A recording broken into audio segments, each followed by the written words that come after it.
I want to bring in Ashley Nanfria now. We are far from thinking about wildfires because, boy, are we in the thick of this winter blast. How long does the snow stick around? Well, it's going to stick around for a couple more days as we do have another storm lining up as we head into next week. But here's a look at storm totals thus far. You can see where some of the biggest spots are. Mount Rose, Homewood sitting at the top of the list. However, wind has really affected a lot of these storm totals that we've seen so far today and even yesterday, as it has been very strong across those ridge tops. And yes, most coming in about 2 to 5 inches of snow picked up within the last 24 hours. And of course, we have to wait until the morning time to get those reports in. Here's a look at how it looks right now. Live across Donner Lake Road, you can see the wind whipping there, the snow coming down, even filling up across the camera as we take a look at 80 eastbound this evening. Now, this is what drivers are dealing with for those that are parked along eastbound 80 or even traveling over the passes tonight. And it's not going to get any better. So do not travel or attempt to travel over the Sierra tonight.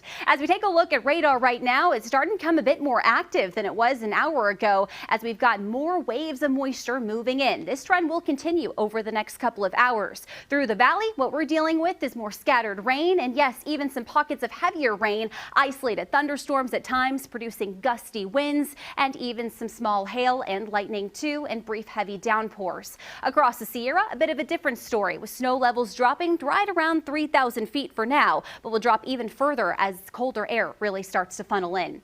Here's a look at where we're seeing that rain snow transition line right around Lake of the Pines, Grass Valley into Forest Hill, along Highway 50 close to Placerville this evening. Further down, you can see into Tuolumne County, right around Arnold, Miwok Village, and into portions of Sonora. We'll start to see that snow line dip even further late tonight and into early tomorrow, right around 1,500 feet in elevation. Combined with the heavy snow that we're still continuing to pick up, we are still getting some gusty winds as well, right around 30 to 35 miles per hour through the valley. But once you get up to those ridge tops and even mountain passes, we're talking 60 to 70 miles per hour, with some exceeding that, even across to about 80 to even 100 miles per hour across some of those ridge tops. Here's a look at what's on the way the rest of this evening. We'll continue to get waves of energy, and this will continue to pull in more moisture over the next couple of hours. Late tonight, still picking up some pockets of heavy rain through the valley, heavy snow filling in across the Sierra. We'll continue to notice this into even tomorrow morning before a brief break in the action early tomorrow, right around 3-4 o'clock in the morning.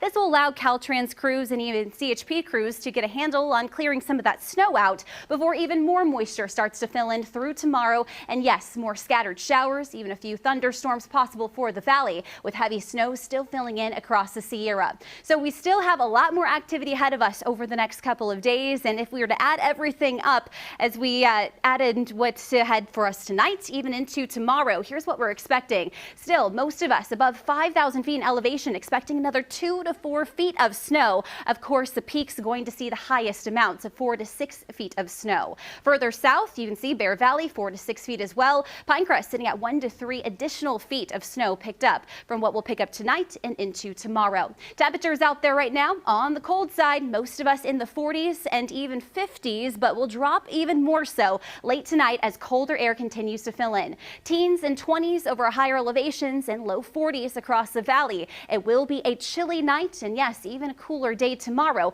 with most of us only topping out in the 50s. Here's a look at that 7-day forecast. We are going to keep the rain and the snow going even into next week as we do have another storm on the way. It'll make its arrival on Monday. And yes, temperatures over the next couple of days holding on to the 50s and low 60s, with all of this ending by about Thursday. Marley? Wow, winter just